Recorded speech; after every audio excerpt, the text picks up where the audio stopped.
Hello. Wasn't sure if anyone was going to show up or not. Um, oh, okay. Well, I got hello. Say, can you hear me? Okay.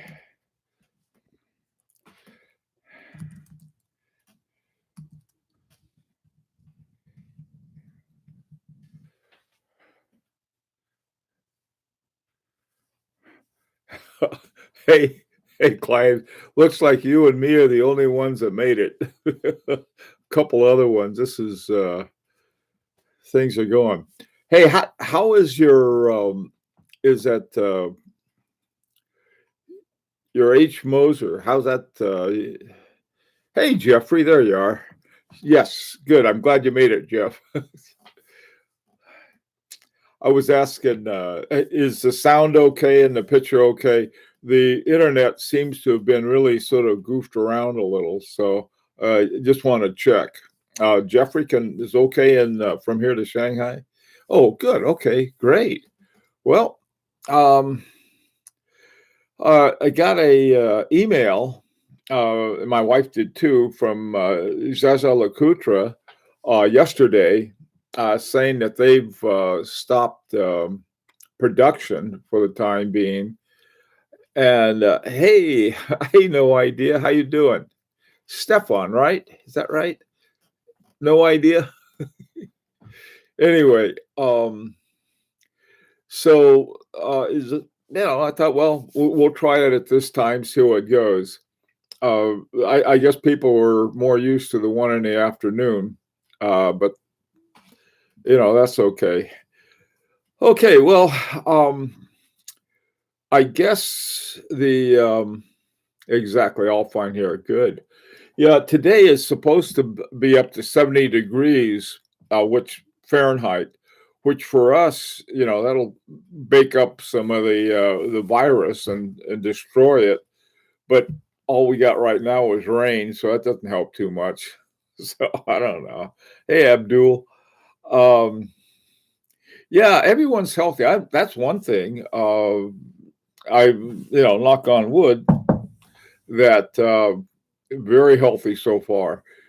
Uh, we've been out here in the country, and so it's pretty good. Hello, looking at the Dan Henry 1964. What do you think about it? I don't know too much about the Dan Henry. I've seen some of them, and they're pretty nice looking. I'm not sure how to pronounce your name. It looks like Abduvik. Is there another way to pronounce it? Does anybody know about the Dan Henry that we're being asked about?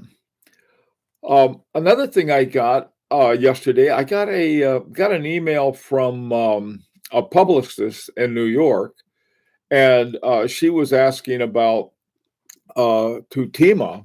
She sent me three images of Tutima pilots watches that were new, and so that's sort of nice because I'll do a little best pocket on them, and they're newer than the ones I had on a previous Tatima. I asked to get all of the prices and everything like that. Do any of you have Tutimas? They're a German watch, and I know that Rolf Lang worked there for a while, and he helped them develop. I think they have a what are those things? Hey Rohit, they also have the what do they call it? He developed. Oh, I can't think of those alarm. The ones that play the chimes. I forgot the name of them. But anyway, that's that. Uh, this morning, you may have seen it. I don't know. Some of you did, I guess. Jeffrey mentioned it, so I know someone did. Is that they had my state of collection this morning, so that was fun. Hey, Tim. Oh, you got your Moser Pioneer. Was that the one that was stuck in customs? Minute repeater. That's it, Rohit. That's it. Um, yeah, we're sort of a lot more people are discovering Mosers. Um, Tim, yeah, it was stuck in customs, and now you got it, man. I tell you, I don't think I've had a watch yet that's gone through customs that there wasn't some kind of issue with. And on every one of them, if you do every little detail, they say, well, you have to do this, you have to do that. And yeah. Oh, Tim, which one did you get? Did you get what model of Pioneer did you get? Hey, Bruce, you're up bright and early. Yeah, they are. The blue dial. Yeah, those are beautiful. Those are really beautiful watches. Uh, One of mine is gray and one is brown, and the blue ones are beautiful. They have a cosmic blue, and then they have all different kinds of blues, and all of them are really nice looking. Okay, so let's see what else has been going on. Um, I've been looking at when you hear that the production is stopped, that'll mean the supplies will go down, but that's only for the new watches. I don't know what's going to happen with the used one though. I'm waiting for a good price on a Moser dual time. Um, Jeffrey, I trying to think now. Is that the one, the GMT that you mean, Jeffrey? And that's a beautiful watch and they're hard to find. They have that red GMT hand on it. They're the coolest looking watch. They're really very nice. Um,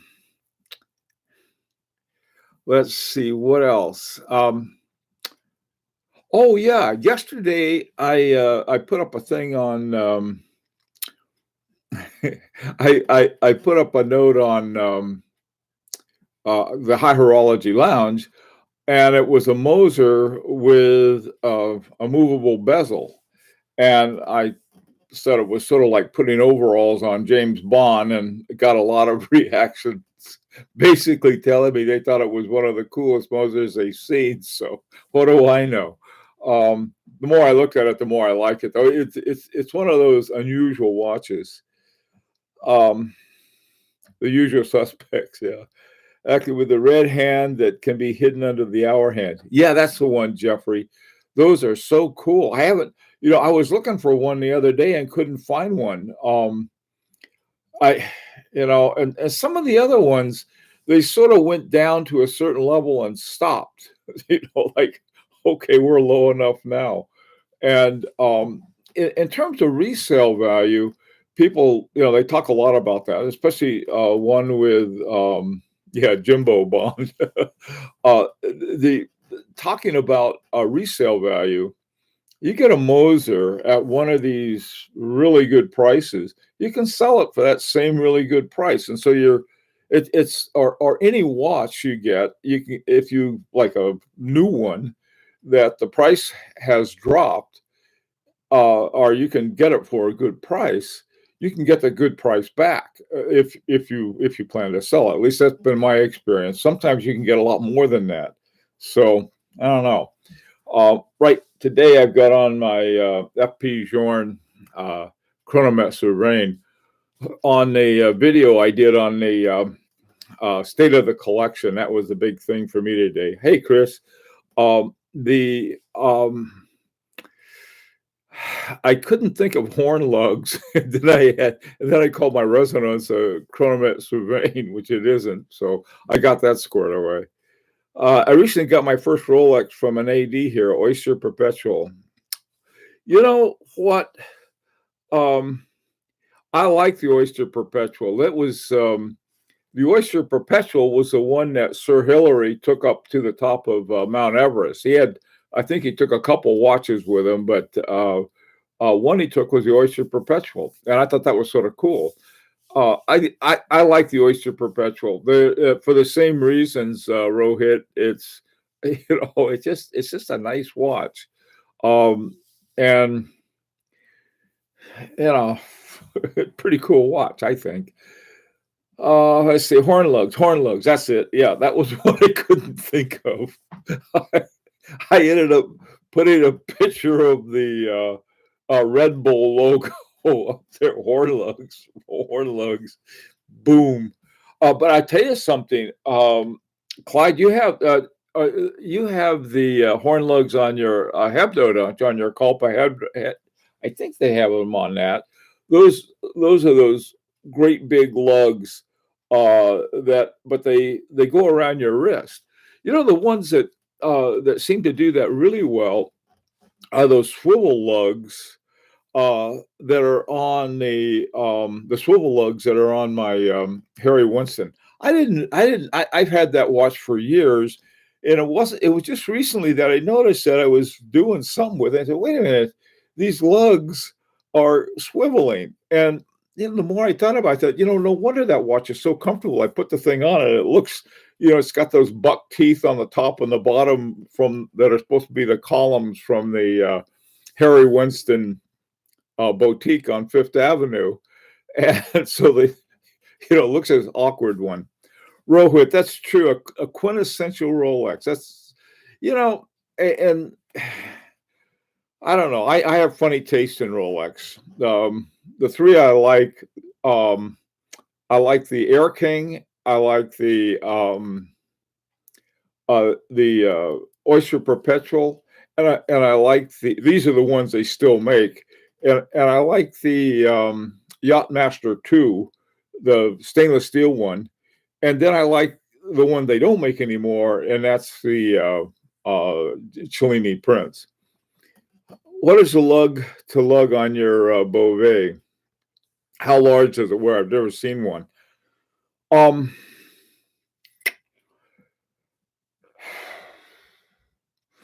The watch, I think, is 40 millimeters. The thing about the Beauvais, the bow is the bow swivels. And so you have a bar lug at the bottom of the Beauvais, and then you have the Bowen crown at the top. But the bow, those are incredibly comfortable watches. They don't look it, but they are.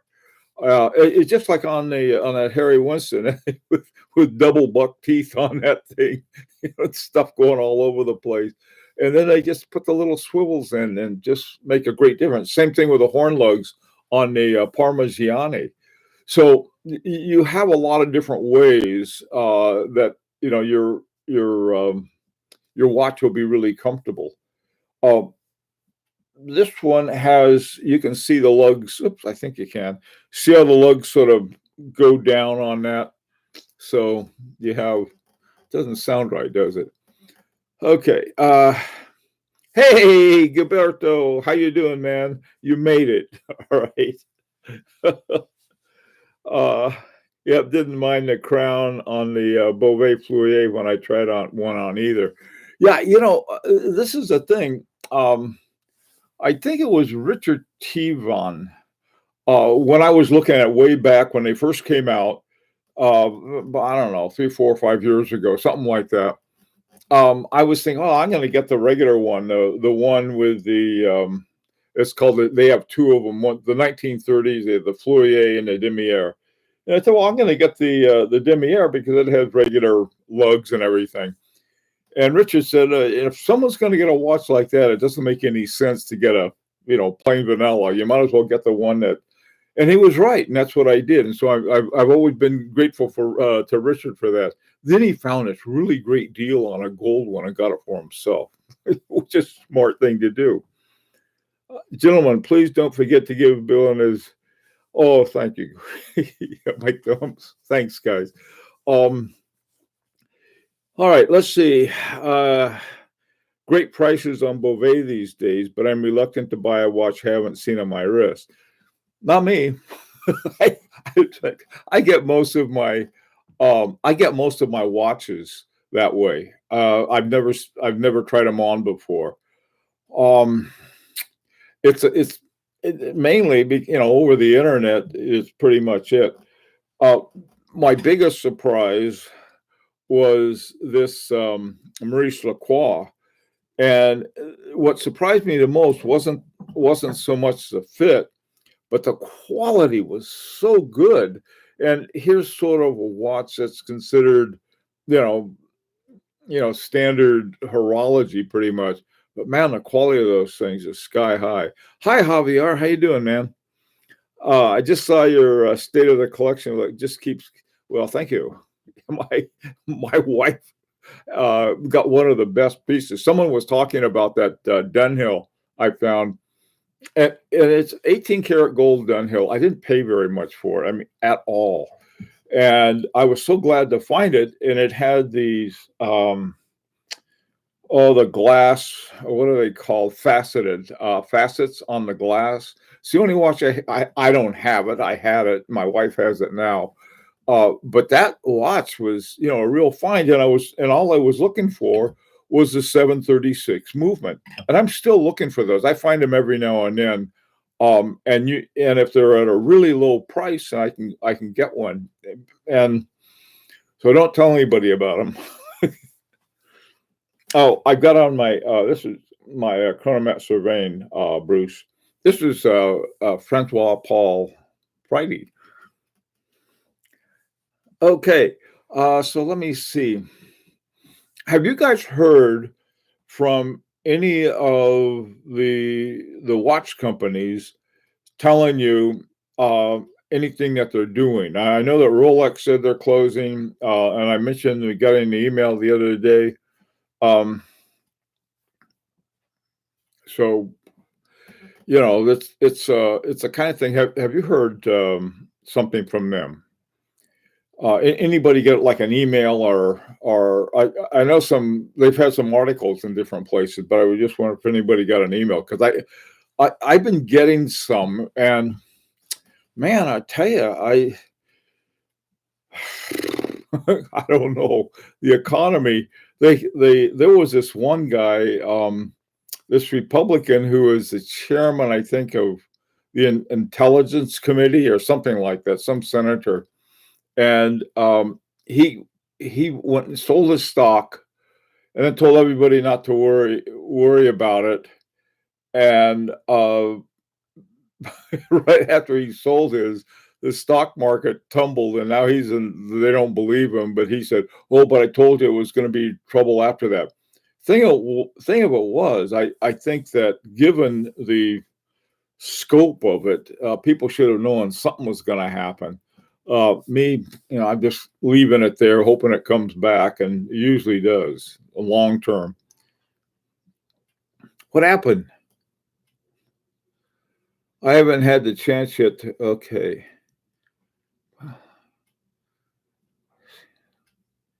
Yeah, everyone is shutting down. Yeah, that's the guy, Jeffrey. He's the guy that did that.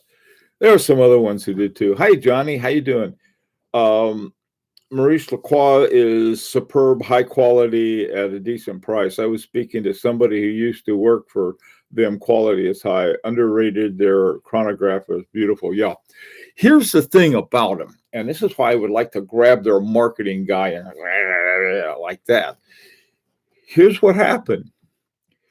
They came out with their own movements, and they're called ML this and ML that. And that's fine. And I think they had one base movement that was theirs. And then they based the other ones on the base. But then they had some other ones. They had some Solitas and ETAs and some other stuff in there. And they didn't tell anyone. All they have to do is say, look, because they're excellent watches. This is one. It's wonderfully well built. It's got a Jacquet 736 that they never touched. They were told to keep their hands off it. It was either that or Lajou Pereire. What happened when Jacquet had to go to jail? The stockholders in his company, or whatever they were, took over Jacquet SA, but it was such a scandal that they changed the name to Lajou Pereire. Now Lajou Pereire is owned by Citizen, of all people, and they're still making stuff. And they made this movement for a number of years. And I still haven't been able to find out what they did with it, because Jacquet was an assembler. He'd never made a movement from scratch, but here you got this shape movement that nobody else knows anything about. One of the best guesses is it's basically a Pazu 7001 that he took and he put into this rectangular shape. And so, I think that was really cool. You found one for US 1300. Yeah, they're great prices. They really are. I've seen several of this model. Trying to think, there are a couple other companies that make them, and I'm always sort of poking around trying to find them. And like I said, that's how I found that Dunhill. But that Dunhill is really that was a rare one. And I'm trying to think of some of the other ones. Anyway, if you see one, let me know. Other than Dunhill and Maurice Lacroix, because I already have those. I think it may be Quorum. Quorum may have some. I'm not sure. Anyway, okay, what's up? A bunch of senators from both parties did it. Feinstein, California's Democrat, she did also. But I gotta say, like I said, that the Republican who did it, the guy who is the guy from North Carolina, the only thing that he did that was not so good was tell everybody, "Oh, don't worry, everything's going to be okay." Whoomp, down went the market. And then he said, I think before it went down, he said, "Well, things are looking bad." I don't know. I certainly hope it doesn't do me any good. I don't think it does any of us any good to see it crash, unless you're a short buyer. Hi, Michigan. How you doing, man? Okay. Akron, Burr. Yeah. Pluckers. All right. I saw an Omega DeVille Prestige with a power reserve on a gray market. Call them secondary markets. Gray implies something. Let's see, with a power reserve for about for under 3,000. Well, that sounds pretty good. The thing about Omega DeVille, I like them. I mean, they're gorgeous watches, and it's the same thing with a Rolex Cellini. They're very nice watches, but it's sort of like they're very much identified with a tool watch and not with a dress watch. That was why I was surprised to find a movable bezel on the H. Moser. I mean, H. Moser is associated almost wholly with dress watches, and here they put a bezel on one, and everybody really liked it. One of the things that I took out of my video when I had that interview with Edouard Milan, I asked him, and I edited this out. I asked him about the Icon watch. How many of you are familiar with the Icon watch that H. Moser had?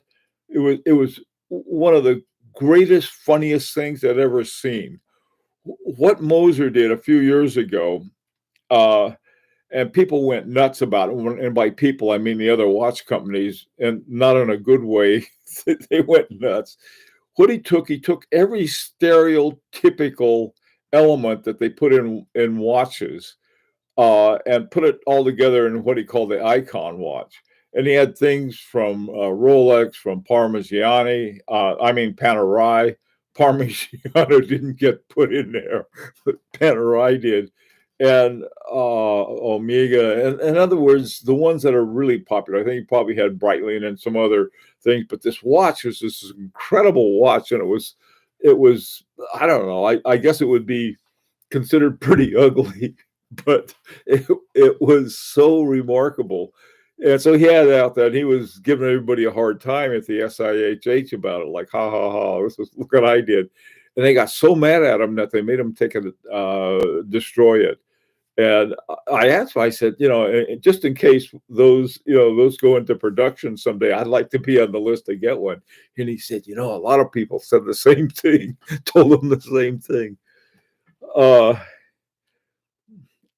Yeah, it's exactly what he did, Clyde.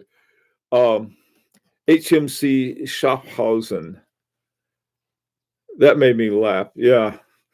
Yeah, that was a uh, the other thing too, I think that's important about Moser is that Moser, what do they have about? Somebody said 1,300, 1,500, something in that neighborhood that they make annually. Okay, so they don't make a lot of watches, and the ones they make are really great. But what they make is they make something somewhere between like 30 and 50,000 hairsprings, and they're going to continue that.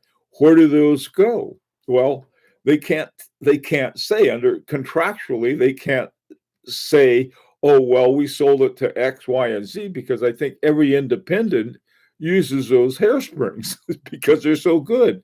What they did, they made them from niobium. These are for the anti or non-magnetic characteristics.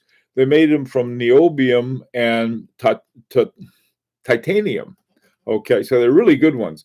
Well, one of the guys who worked on them on Rolex also worked on these same ones. The ones they made for Rolex were niobium and silicium. All right, it was silicon in the Rolex ones. Anyway, and so all of the independents wanted the ones that Moser made. That was sort of cool. And Rolex isn't about to sell their hairsprings to anybody. So, uh, okay, Moser makes 1,500 watches a year. Is that what it is, Bruce? I knew it was somewhere in that neighborhood. Is so underrated. I think the prices are very attractive at the moment. Abdul, you are absolutely right. And that was this thing I was talking about is that I don't I don't think either one of my Mosers are going to lose value from what I paid for them, but I'm not worried about that because I have no intention of ever selling either one of them. But for people who do worry about those things, you say, well, they don't keep their value. Well, they keep their value. What they don't keep is their high price. And so, what happens if you wait until you get them after the high prices drop? And one thing, it was funny. Some people insist, oh, I'm going to get a new. Mine's got to be new, and so they put it on. And guess what? It's no longer new. It's now from now on, it's a used watch. Anyway, so much for that. So what else you guys got going on? I have a Moser hairspring on my FPJ-CS. I don't think so, Jeffrey. You might, but I don't believe so. Well, maybe you do. Here's why I don't think so. Uh, um, FP Journe started in 1999, and then it wasn't until I think 2005 that it was taken over. Moser was taken over by the Meylan family, and I'm not sure when they developed the Straholm hairspring, but it was sometime after that. And so I would imagine that FP Journe already had his own hairspring by then. That's my assumption. But like I said, no one's telling you. The only people that will tell you and they brag about it is MBF and I think is that MB and Friends or MBF. Yeah, MB and F. That's it. MB and F use them. They're the only ones that'll say. Because I asked them, I said, "Oh, by the way, got any hints on who might use them?" And he basically said all the independents use them. Okay, look on Chrono and then contact the dealer on his site directly. You do not use Chrono to contact a dealer. That's good advice. Let me tell you what happened. Now, this really isn't Chrono 24's problem. It's my bank's problem. If you get it through Chrono 24, even if the person you buy it from is down the street, the escrow is sent into a German account. and my bank nailed me for that. And I've been wanting to go down to my bank and say, look, you guys, this isn't right. But this whole thing where sort of isolation, I got to have a real good reason to, leave here, and that's not a good enough reason right now. The Buchner Blues are so beautiful. Yeah, those are nice watches too. I don't know much about Bluchner, but I haven't heard anything bad about them. So that's sort of a cool thing. I was told about sublimable advertisement.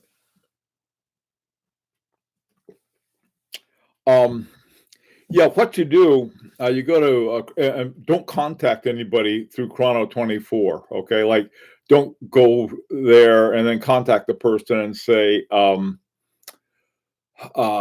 give you an offer, and then they accept the offer, and then you go and you go contact them directly.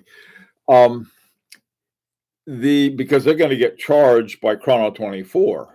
On the other hand, if you do what Clyde said, just sort of find it and then get over there. Now, for me, I don't mind going through Chrono 24 because I sort of like the security that you get with the money going into escrow until you get your watch. And if you don't know who you're buying it from, I don't think it's a bad idea. But I think it's a bad idea for my stupid bank to, put like a $300 charge or something for that. So I'm going after my bank now. The way they do business, Bank of America, they may not be around. Who knows? Okay, Liechtenstein account. I think you're right, Jeffrey. I think you're absolutely right. I thought it was in Germany, but I bet it is a Liechtenstein account. Or my account. I'll have to talk to my accountant. He's out on parole now to do my taxes, so I'm looking forward to that. Well, look, guys, I thought, well, I'd try the early morning one, and so our friends in Asia can, if we have any, we can do that. Got to run now, and thank you all for coming. I'm going to have my regular one at 4:00, and so I hope to have both of these either until I, become too much, or this whole pandemic thing is sort of cools off. And so if you're isolated, at least we can talk some on this. Take care, and take a look at the today's video on and see what you think. Hope to see you then. Bye-bye.